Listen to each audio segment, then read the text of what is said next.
जय जय श्री राधे, जय जय श्री कृष्णा। मित्रों, मैं महेश पाड़सी धाम वृंदावन से, हमारा यूट्यूब का चैनल ज्योतिष सेवा वृंदावन आपका हार्दिक अभिनंदन करता है, आपका स्वागत करता है। आज की बात करते हैं कन्या राशि की। बृहस्पति का जो राशि परिवर्तन 22 अप्रैल 2023 सुबह 5:13 पर हो रहा है, उसका कन्या राशि पर क्या प्रभाव रहेगा। बृहस्पति जहाँ राशि परिवर्तन करके जा रहे हैं, उनकी मित्र राशि है मंगल की मेष राशि, वहाँ बैठ करके वो कन्या राशि वालों के लिए पूरे साल कैसा वातावरण, कैसा माहौल और क्या क्या उनको फ़ायदा और क्या क्या उनको नुकसान करने वाले हैं, इसी के बारे में ये पूरी जानकारी आपको इस वीडियो पर बताने जा रहे हैं। जो दर्शक हमसे नए जुड़ रहे हैं, उनसे निवेदन है कि सबसे पहले हमारे चैनल को सब्सक्राइब करें, वीडियो लाइक करें और शेयर करें, और बेल पुश आइकॉन है ऑल करके उसको और ऑल करें, जो ताकि आपको सबसे पहले हमारे वीडियो का नोटिफिकेशन मिल सके। देखिए, बात करते हैं कन्या राशि की। कन्या राशि बुध के स्वामित्व की राशि है और शुरुआत में जब 22 अप्रैल को बृहस्पति का गोचर मेष राशि में होगा, तो बुध स्वयं गुरु के साथ ही वहीं मेष राशि में युति करते हुए दिखाई देंगे। तो सूर्य भी वहीं बैठे हैं, बुध भी बैठे हैं और राहु भी पहले से वहाँ विराजमान हैं। वहाँ पर गुरु का गोचर 22 अप्रैल सुबह 5:13 पे शुरू हो जाएगा। अब देखने वाली बात यह है कि इस कन्या राशि वालों के लिए बृहस्पति क्या क्या अच्छा करेंगे और अगर कुछ गलत करते हैं तो हमें उनके लिए क्या क्या सावधानी बरतनी चाहिए। और सबसे बड़ी बात यह भी है कि शनि की जो दृष्टि है मेष राशि पर है। शनि स्वयं कन्या राशि में छठे घर में स्वराशिस्थ विराजमान है कुंभ राशि में, और उनकी जो तीसरी दृष्टि है, जिसको नीच की दृष्टि कहते हैं, वो नीच दृष्टि गुरु, राहु, सूर्य और बुध चतुर्ग्रही योग जो बना हुआ है, इस योग के ऊपर पड़ रही है। तो इसका भी क्या प्रभाव होगा। और अष्टम के जो स्वामी हैं मंगल देवता, वो स्वयं कर्म भाव में यानी 10th हाउस में बुध की राशि मिथुन में विराजमान है। भाग्य के जो स्वामी हैं शुक्र देवता, वो स्वयं अपने घर में विराजमान हैं। तो इस प्रकार अब कन्या राशि वालों के लिए क्या क्या इस साल होने वाला है, क्योंकि शुक्र, मंगल, बुध, सूर्य ये जो ग्रह हैं, ये तो एक एक महीने में, डेढ़ महीने में स्थान परिवर्तन कर लेते हैं, लेकिन यहाँ बृहस्पति लगातार 1 साल तक यानी 22 अप्रैल 2023 से 1 मई 2024 तक यहाँ रहेंगे। तो इस दौरान क्या क्या घटना इनके साथ घटेंगी, उसी के बारे में आज पूरी विस्तृत जानकारी आपको देते हैं। तो सबसे पहले बात करेंगे कन्या राशि के स्वास्थ्य की। हम 1 नंबर को लेकर चलते हैं, जहाँ कन्या राशि लिखा हुआ है 6 नंबर, चार्ट आपके सामने है। तो सबसे पहले बात करेंगे स्वास्थ्य की। तो स्वास्थ्य के लिए थोड़ा सा कन्या राशि के लिए प्रभाव ठीक नहीं रहेगा। कारण क्या है, एक तो राहु अष्टम में बृहस्पति के साथ बैठा है और दूसरा बृहस्पति का प्रभाव भी यहाँ ठीक नहीं है, और राशि के साथ में जो 6-8 का एक जो अंकों का योग बन रहा है, ये कन्या राशि वालों को कहीं ना कहीं एक बीपी बढ़ाएगा, एसिडिटी बढ़ाएगा, बात रोग को जन्म देगा। और अष्टम भाव में जब गुरु बैठता है तो इससे कुछ और भी साइड इफ़ेक्ट होते हैं, जैसे मधुमेह हो सकता है, और इसके अलावा कुछ और भी जो परेशानियां हैं, पेट खराब होने की भी समस्या ऐसे जातकों को हो सकती है। और ये ससुराल का भाव भी होता है। तो यहाँ राहु गुरु जब तक बैठे हैं, ससुराल पक्ष से आपका संबंध ठीक रहेगा, क्योंकि राहु ससुराल का कारक होता है, और गुरु जब तक यहाँ उसके साथ युति बना के बैठा है तो ससुराल से संबंध ठीक रहेंगे। लेकिन 30 अक्टूबर के बाद में जब राहु यहाँ से स्थान परिवर्तन करके स्वयं मीन राशि में आएंगे और गुरु यहाँ अकेले गोचर करेंगे, शनि की नीच दृष्टि पड़ेगी, तो ससुराल से संबंध खराब होने का खतरा है। अब गुरु अष्टम भाव में क्या देते हैं, देखिए सप्तम भाव का स्वामी है। ज्योतिष का एक सूत्र है, अगर सप्तमेश अष्टम भाव में चला जाए या छठे भाव में चला जाए, तो उसका जो जीवन साथी होता है, पति हो या पत्नी, उसका स्वास्थ्य ठीक नहीं रहता। तो यहाँ जब बृहस्पति सप्तमेश बन के अष्टम भाव में गोचर करेंगे, तो अगर ये किसी महिला की है कन्या राशि, तो उसके पति का स्वास्थ्य बढ़िया नहीं रहेगा, या किसी पुरुष की है कन्या राशि तो उसकी पत्नी का स्वास्थ्य थोड़ा ठीक नहीं रह सकता है। ये बिल्कुल हमारे ज्योतिष का 101% आजमाया हुआ सूत्र है। तो इस चीज़ का भी ध्यान रखें कि पति या पत्नी किसी का स्वास्थ्य खराब रह सकता है। धन भाव की बात करते हैं। धन भाव के जो स्वामी हैं शुक्र है, और शुक्र स्वयं भाग्य में विराजमान है शुरुआत में 22 अप्रैल के समय, और गुरु से जो भाव दृष्ट है वो है सप्तम भाव। गुरु की 7वीं दृष्टि सप्तम भाव पर जाती है। तो एक कहावत है हमारे ज्योतिष में, कहा गया है, सूत्र है ये, कि गुरु जहाँ बैठते हैं वहाँ से ज़्यादा जहाँ जहाँ उनकी दृष्टि जाती है वहाँ वहाँ गुरु का प्रभाव अमृत के समान होता है, गंगा जल के समान होता है। अब गुरु जैसे धन भाव पर दृष्टि डालेंगे तो धन संबंधी जो भी परेशानी कन्या राशि वालों के साथ हैं वो सब की सब 22 अप्रैल के बाद हल होना शुरू हो जाएगी। यानी फाइनेंशियली पोजीशन कन्या राशि की बहुत ही अच्छी हो जाएगी, इसमें कोई भी संशय वाली बात नहीं है। राहु जब अष्टम भाव में बैठा हुआ है तो ये गुरु के बल को बढ़ाएगा। अब देखिए गुरु का बल अच्छा प्रभाव दे या खराब प्रभाव दे। अगर अच्छा प्रभाव देगा तो अच्छे प्रभाव को बढ़ा देगा, बुरा प्रभाव देगा तो बुरे प्रभाव को बढ़ा देगा। तो राहु की जो युति है एक तरह से इसको आप चांडाल योग कह सकते हैं, क्योंकि अष्टम भाव में राहु बढ़िया नहीं होता है, द्वादश भाव में राहु बढ़िया नहीं होता, और यहाँ गुरु जैसे ग्रह से अगर संबंध बनाता है तो गुरु बढ़िया प्रभाव देने में सक्षम नहीं होंगे। हालांकि धन के मामले में ठीक है। और उसके बाद में गुरु की जो 5वीं दृष्टि है वो जाती है द्वादश भाव के ऊपर, और द्वादश भाव होता है विदेश का भाव, हॉस्पिटलाइज का भाव, खर्चे का भाव। तो यहाँ कोई ना कोई ऐसी बीमारी कन्या राशि वालों को ज़रूर लग जाएगी जिससे उनको हॉस्पिटल के चक्कर काटने पड़ेंगे, और उनका जो आर्थिक नुकसान भी यहाँ बैठ के जरूर होगा। द्वादश भाव धर्म का चौथा भाव पड़ता है, इसको मोक्ष कहा जाता है। तो यहाँ जो भी खर्चा होगा, एक्चुअली द्वादश भाव को कहते हैं खर्चे का भाव। जो खर्चा होना है वो धार्मिक कार्यों पर खर्च होगा। बृहस्पति शुभ ग्रह है, तो धार्मिक कार्य जो हम दान करते हैं, पुण्य करते हैं, कोई धर्म का कार्य करते हैं, किसी का धर्म के नाम पर सहयोग करते हैं, मंदिर में दान करते हैं, मंदिर बनवाते हैं, प्याऊ लगवाते हैं, उन सब में बृहस्पति खर्चा कराएगा, और ये आपके लिए बहुत पुण्यदायक समय रहने वाला है। ये जो भाव है ये विदेश का भाव भी होता है, द्वादश भाव।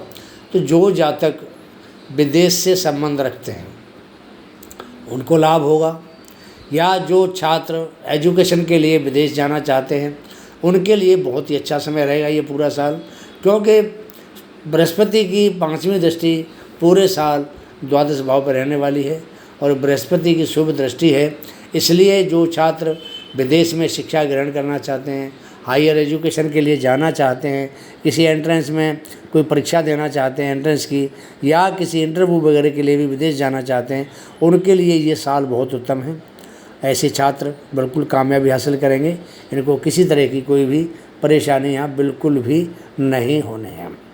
अब द्वादश भाव के स्वामी शुक्र सूर्य देवता बनते हैं, तो सरकार के लिए जो छात्र अगर किसी जॉब के लिए यहाँ पर अप्लाई करते हैं तो उनके लिए भी बहुत राहत भरा समय रहेगा। तो जॉब गवर्नमेंट का इनको मिलने के पूरे चांसेस हैं। बृहस्पति की जो 3री दृष्टि है वो चतुर्थ भाव पर पड़ती है। चतुर्थ भाव बृहस्पति का स्वयं का अपना भाव है। तो चतुर्थ भाव से संबंधित हम जिन जिन चीज़ों का विचार करते हैं, जैसे घर है, मकान है, वाहन है, माता का सुख भी देखा जाता है, प्रॉपर्टी भी देखी जाती है, तो इन सब चीज़ों में बढ़ोतरी होगी कन्या राशि वालों के लिए, क्योंकि गुरु की दृष्टि यहाँ रहेगी, साथ में राहु की दृष्टि भी रहेगी। अब राहु और गुरु की दृष्टि चतुर्थ भाव पर होने से माता के सुख में राहु की दृष्टि से थोड़ा सा असर ठीक नहीं रहेगा, तो माता के सुख में ये थोड़ी कमी कर सकता है। बाकी बृहस्पति का जो घर होने के नाते माता का सुख तो मिलेगा, लेकिन हो सकता है माता का स्वास्थ्य थोड़ा ख़राब रहे, उनकी सेवा करनी पड़ सकती है। तो धन, मकान, वाहन, प्रॉपर्टीज़, आप जो भी जातक मकान भी बनाना चाहते हैं, खरीदना चाहते हैं, उनके लिए बहुत अच्छा मौका रहेगा इस साल में। और कोई आकस्मिक इनको कोई ऐसा कुछ धन प्राप्त होगा कि ये कोई अच्छा अपना मकान बना सकते हैं, या कोई प्लॉट ले सकते हैं, ज़मीन ले सकते हैं। अष्टम भाव मंगल का ग्रह है, शनि की दृष्टि आ रही है। शनि और मंगल दोनों ही जमीन के कारक हैं और अष्टम भाव से जो चतुर्थ भाव में दृष्टि जा रही है वो बृहस्पति राहु की, तो यहाँ पे एकाएक इनको कोई ऐसा धन प्राप्त होगा जिसको बोलते हैं अप्रत्याशित धन। तो ये कोई मकान, वाहन या प्रॉपर्टीज़ खरीद सकते हैं। तो कन्या राशि वालों के लिए ये बहुत खुशखबरी वाली बात है। अच्छा एक समय मान के चल सकते हैं इसको हम। और वैसे मैं आपको एक बात बताऊं, ये जो समय है कन्या राशि वालों के लिए समय भी बहुत बढ़िया है, क्योंकि शनि स्वयं छठे भाव में बैठ करके जो नौकरी पेशा जातक हैं उनके लिए बहुत ही एक अच्छा योग बना रहे हैं। और ऐसा योग बना रहे हैं कि ऐसे जातक जो पीछे परेशान थे, परेशानी से निकल कर अच्छे भाव की तरफ बढ़ रहे हैं, अच्छे मौके की तलाश में है। और उस मौके को कैश कराने में, बनाने में शनि का बहुत बड़ा योगदान रहेगा। बृहस्पति हमारी कुंडली में 5 स्थानों के कारक होते हैं। पहला स्थान धन भाव है, धन भाव की स्थिति बढ़िया रखेंगे। दूसरा स्थान संतान का भाव होता है। हालांकि संतान के भाव में राशि मकर पड़ती है, लेकिन बृहस्पति इस भाव के कारक होने के नाते संतान पक्ष से थोड़ा सा अलर्ट रहने की ज़रूरत है, क्योंकि मकर राशि में गुरु का प्रभाव नीच का होता है। तो संतान से थोड़ा सावधान रहें कि ऐसा कोई काम संतान ना करें जिसका कोई जुर्माना या हर्जाना आपको भरना पड़े।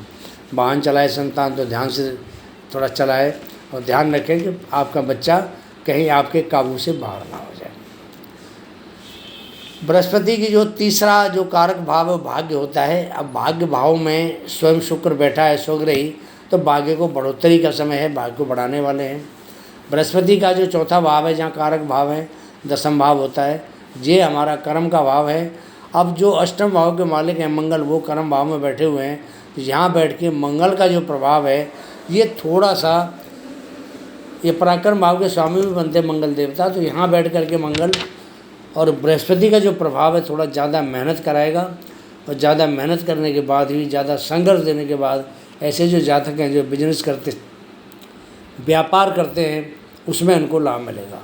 क्योंकि सप्तम भाव का स्वामी व्यापार और बिजनेस के लिए भी देखा जाता है, तो वो अष्टम भाव में चला गया तो कहीं ना कहीं संघर्षों के बाद थोड़ी ये तरक्की मिलती है। ज़्यादा मेहनत और जो इनकम है वो थोड़ी कम होती है। तो यहाँ बैठ के प्रभाव बृहस्पति का दसम भाव के लिए भी ठीक नहीं रहेगा। चौथा जो पांचवा भाव बनता है बृहस्पति का वो है लाभ भाव। अब जब काम धंधा ही कम चलेगा, उसी में ज़्यादा आदमी इनकम नहीं कर पाएगा, तो लाभ भी कम ही होगा। तो कुल मिलाकर के जब तक गुरु और राहु की युति है तब तक थोड़ा कन्या राशि के लिए समय ठीक है। और जैसे ही राहु चेंज होकर के मीन राशि में पहुंचेगा स्थान परिवर्तन करके 30 अक्टूबर को, उसके बाद जब बृहस्पति अकेला पड़ जाएगा अष्टम भाव में, तो कन्या राशि के लिए थोड़ा समय ठीक नहीं रहेगा। तो आने वाला समय जो नवंबर, दिसंबर, जनवरी, फरवरी, मार्च, अप्रैल, ये जो 6 महीने हैं, 7 महीने करीब, ये जो 6-7 महीने हैं ये कन्या राशि वालों के लिए थोड़ा अनुकूल समय मैं नहीं मान सकता अच्छा होगा। क्योंकि बृहस्पति को बल देने के लिए कोई नहीं है। शनि की जो नीच दृष्टि बृहस्पति में पड़ेगी तो यहाँ थोड़ा बृहस्पति का प्रभाव थोड़ा कम हो जाएगा। और बृहस्पति सप्तमेश भर के अष्टम में बैठे हैं, तो इस वजह से भी थोड़ा इनको प्रभाव पड़ेगा। हालांकि पैतृक संपत्ति के मामले में बृहस्पति बहुत अच्छे होते हैं। पैतृक संपत्ति के मामले में आपको पूरी राहत दिलाएंगे। परिवार में थोड़ा सा अक्टूबर के बाद आप अपनी वाणी पर नियंत्रण रखें, मन को शांत रखें। नहीं परिवार में किसी से खामखा आपका कोई वाद विवाद, लड़ाई झगड़ा, बात बढ़ सकती है, माहौल परिवार का ख़राब हो सकता है। तो यहाँ थोड़ा आपको ध्यान देने वाली बात है। बाकी बृहस्पति के लिए आपको कुछ उपाय बताते हैं, वो क्या क्या हैं आपके सामने हैं। बृहस्पति अक्टूबर के बाद में थोड़ा सा प्रभाव कम होगा बृहस्पति का, तो उसके लिए आप हल्दी का ज़्यादा से ज़्यादा प्रयोग करें। नहाने में थोड़ी हल्दी डाल के नहाएं, खाने में थोड़ी हल्दी का ज़्यादा यूज़ करें। हल्दी का टीका लगाएं नाभि पे और माथे पर। एक रोटी थोड़ी हल्दी लगा के थोड़ा गुड़ रख के गाय को रोज़ दें, इससे गौ माता प्रसन्न होगी। बृहस्पति का प्रभाव आपके ऊपर थोड़ा शुभ होना शुरू हो जाएगा। अगला उपाय है कि जो बृहस्पति का रूप है उसको विष्णु का रूप मानते हैं, तो जो लोग विष्णु सहस्त्रनाम का अगर जाप करते हैं उनके लिए बृहस्पति बहुत अनुकूल हो जाता है, लाभदायक हो जाता है। ऐसे जातकों को विष्णु सहस्त्रनाम का पाठ रोज़ाना नियमित करना चाहिए। बृहस्पति इनके अनुकूल काम करेगा। अगला उपाय है, आप केले की पूजा कर सकते हैं बृहस्पतिवार के दिन, और केले पे थोड़ी हल्दी डाल के, एक लोटे में थोड़ा जल डाल के, थोड़े से जो चावल चने की दाल होती है, चने की दाल डाल के, और वह पीपल पे चढ़ाएं और वहाँ पे एक शुद्ध घी का दीपक जलाएं केले के ऊपर, तो उससे भी बृहस्पति खुश होते हैं। तो मित्रों, ये था कन्या राशि का 2023 से 2024 तक का गुरु का जो राशि परिवर्तन हुआ है उसका क्या प्रभाव रहेगा। वीडियो आपको कैसा लगता है, अपने कमेंट में अपनी राय अवश्य दें। अगर कहीं कोई त्रुटि है तो उसके बारे में हमें अवगत कराएं, अगले वीडियो में उस कमी को निकाल करके और आपको एक सही तरीके से वीडियो की प्लेसमेंट देंगे। इसके साथ ही मैं आपसे आज्ञा चाहता हूँ। जय जय श्री राधे, जय जय श्री कृष्णा, श्री कृष्णा, श्री कृष्णा।